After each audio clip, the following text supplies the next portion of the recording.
Good evening, respected Principal Ma'am, Vice Principal Ma'am, teachers, and my dear friends. My name is Khushi Kumari Mato. I am from class 6A. Today, I am going to recite a poem, I Am Sick. The poet's name is Sheel Silverstein.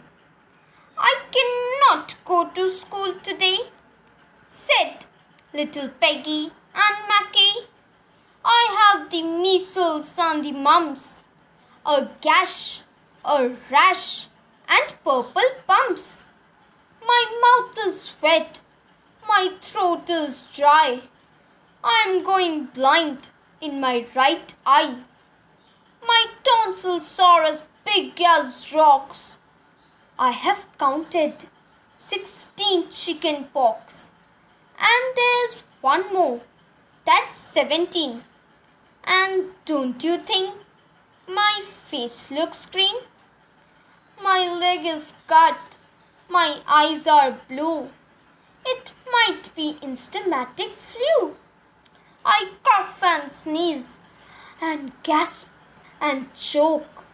I'm sure that's my left leg is broke. My hips hurt when I move my chin, my belly button caving in. My back is wrenched, my ankles pained, my appendix pains each time it rains. My nose is cold, my toes are numb. I have a silver in my thumb. My neck is stiff, my spine is weak. I hardly whisper when I speak. My tongue is filling up my mouth. I think my hair is falling out. My elbows bent. My spine ain't straight. My temperature is 108. My brain is shrunk. I cannot hear. There's a hole inside my ear. I have a hangnail and my heart is... What? What's that? What's that you say? You say today is Saturday? Ha ha! Goodbye. I'm going out to play. Thank you.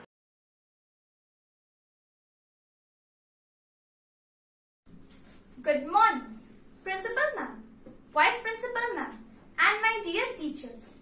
I am Aditi Kumari of Standard 70 and I am going to recite a poem. My topic is If the World Was Crazy by Sheel Silverstein. If the world was crazy, you know what I'd eat?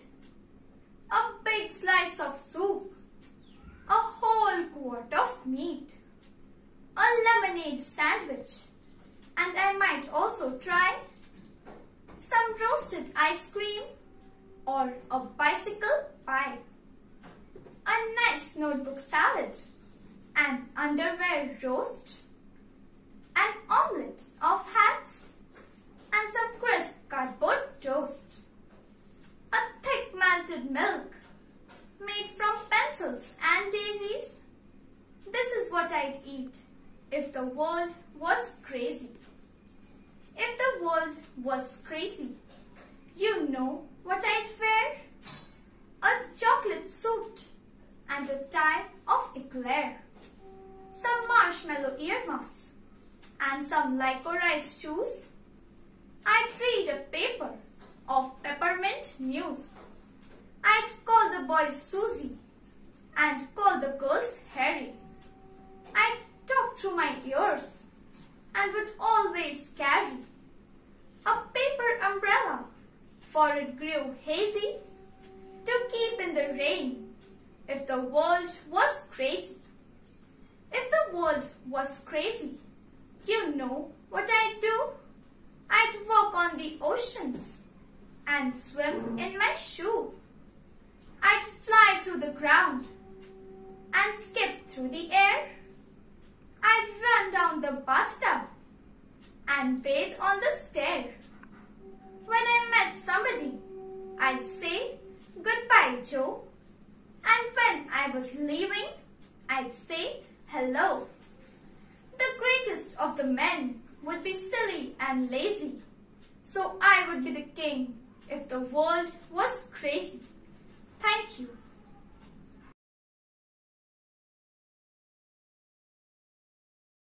Good evening, everyone.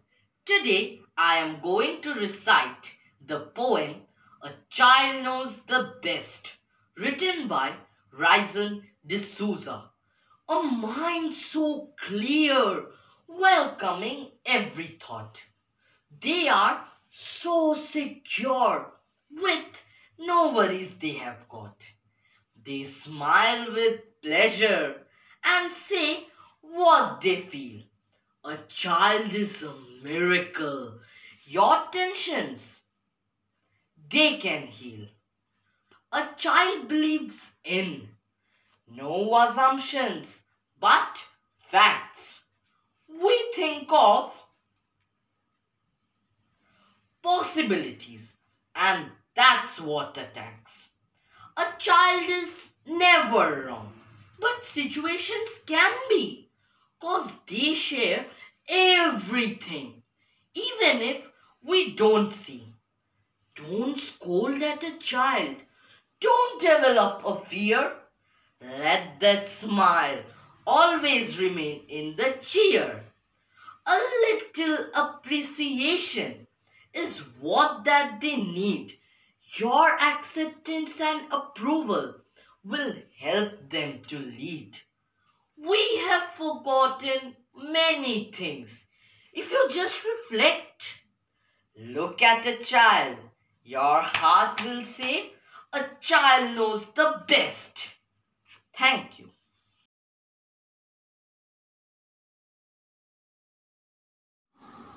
Good evening, distinguished ladies and gentlemen. I am tremendously honored to be UN Women's Advocate for Political Participation and Leadership. I am proud to be a woman and a feminist. And this evening, I am extremely proud to stand before you on this significant day, which serves as reminded all of us of how far we have come, but also one with celebration, a reminder of the road ahead. When I was just 11 years old, I unknowingly and somehow accidentally became a female advocate. It was around the same time as the Beijing conference, so a little over 20 years ago, where in my hometown of Los Angeles, a pivotal moment reshaped my notion of what is possible. See, I had been in school watching a TV show in elementary school, and this commercial came on with the tagline for this dishwashing liquid. And the tagline said, "Women all over America are fighting greasy pots and pans." Two boys from my class said, "Yeah, that's where women belong, in the kitchen." I remember feeling shocked and angry and also feeling so hurt. It just wasn't right and something needed to be done. So I went home and told my dad what had happened, and he encouraged me to write letters. So I did, to the most powerful people I could think of. Now, my 11-year-old self worked out that if I really wanted someone to hear me, then I should write a letter to our First Lady. So off I went, scribbling away to our First Lady at that time, Hillary Clinton. I also put pen to paper and I wrote a letter to my news source at that time, Linda Ellerby, who hosted a kids news program, and to the powerhouse attorney, Gloria Allred. Finally, I wrote a letter to the soap manufacturer. After a few weeks went by, and to my surprise, I received letters of encouragement from Hillary Clinton, from Linda Ellerby, and from Gloria Allred. The kids news show, they sent a camera crew to my home to cover the story. And it was roughly a month later when the soap manufacturer Procter & Gamble changed the commercial for their Ivory Clear dishwashing liquid. They changed it from "Women all over America are fighting greasy pots and pans" to "People all over America." It was at that moment when I realized the magnitude of my actions. At the age of 11, I have created my small level of impact by standing up for equality. UN Women, as you guys know, has defined the year 2030 as the expiration date of gender inequality. But here what's staggering, the studies show that the elimination of gender inequality won't be possible until 2095. That's another 80 years from now. And when it comes to women's political participation and leadership, the number of female parliamentarians globally has only increased by 11% since 1995. 11% in 20 years? Come on! This has to change. Women need a seat at the table. They need an invitation to be seated there. And in some cases where it isn't available, then they need to create their own table. It is said that girls with dreams become women with vision. May we empower each other to carry out such vision, because it isn't enough to simply talk about equality. One must believe in it. And it isn't simply enough to believe in it. One must work at it. Let us work at it together, starting now. Thank you very much.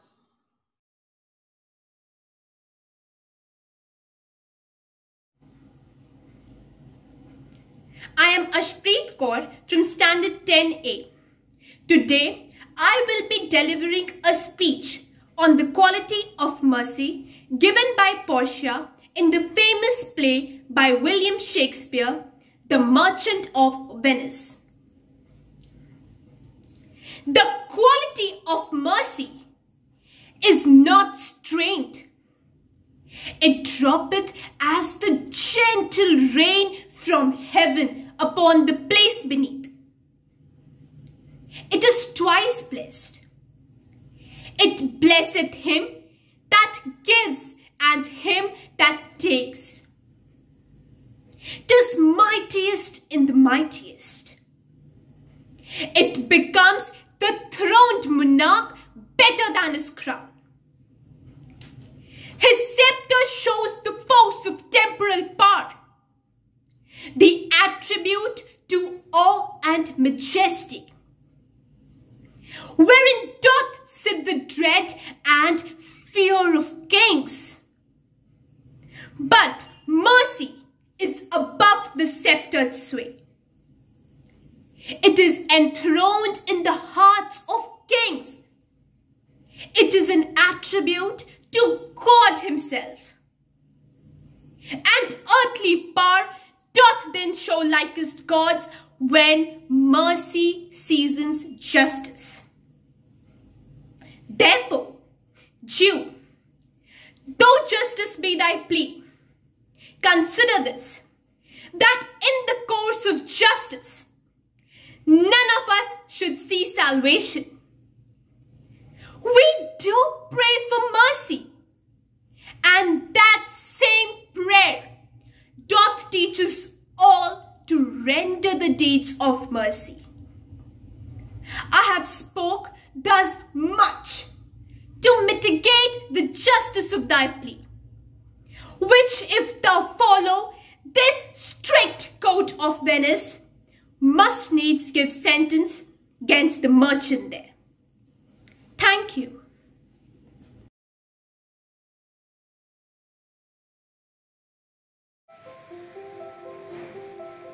If you have ever put a successful person on a pedestal and believe that they have something you don't have, then you must listen to this poem by Edgar Albert Guest titled Equipment. Figure it out for yourself, my lad. You have all that the greatest of men have had. 2 arms, 2 hands, 2 legs, 2 eyes, and a brain to use if you would be wise. With this equipment, they all began. So start for the top and say, I can. Look them over, the wise and the great. They take their food from the common plate. And similar knives and forks they use. With similar laces, they tie their shoes. The world considers them brave and smart, but you have all they had when they made their start. You can triumph and come to skill. You can be great if only you will. You are well equipped for what fight you choose. You have legs and arms and a brain to use. and the man who has risen great deeds to do began his life with no more than you. You are the handicap you must face. You are the one who must choose your place. You must say where you want to go, how much you will study, the truth you know. God has equipped you with life, but He lets you decide what you want to be. Courage must come from the soul within. The man must furnish the will to win. So figure it out for yourself, my lad. You were born with all that the great have had. With this equipment, they all began. Get hold of yourself and say, I can. Thank you.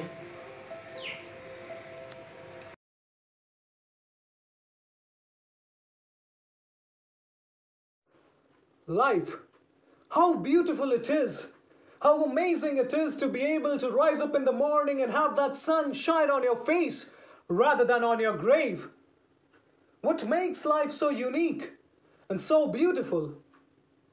It is beautiful because whatever you have that you may be facing, what you may be dealing with, life is still good. Life has so many moving parts, but life is always good. Every day is a new day and another opportunity that others may not have.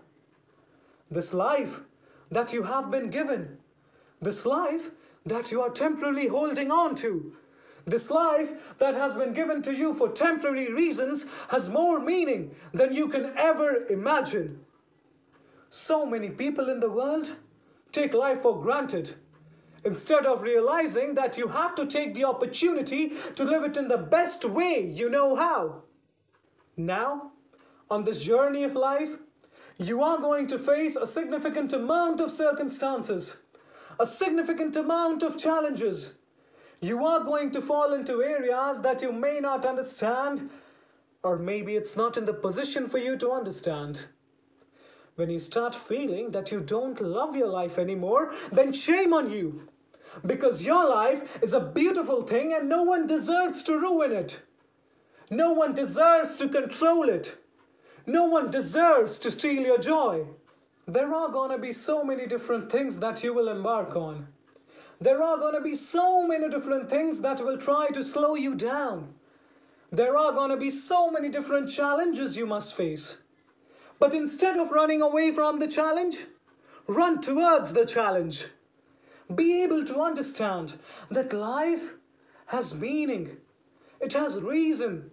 And all of these things that you might be thinking that are so hard on you, just remember, sometimes you're gonna have to go through these changes, these circumstances that put you in a position to make you feel that you're not worthy anymore. But make no mistake, you are worthy. You were created for something. And whether if it is good or bad, you got to make sure you understand that these circumstances, these challenges will happen in your life. You will come to a point that you may feel that you're in a hopeless situation. You may come to a point in your life where you're at the end of the rope and the only thing left to do is to climb up because you only can do so much for so long. But make sure you're doing much more instead of doing less. Stop stressing about the things that you cannot control and start focusing on things that you have control of. Take control of your life. Take control of the opportunities. Believe in yourself.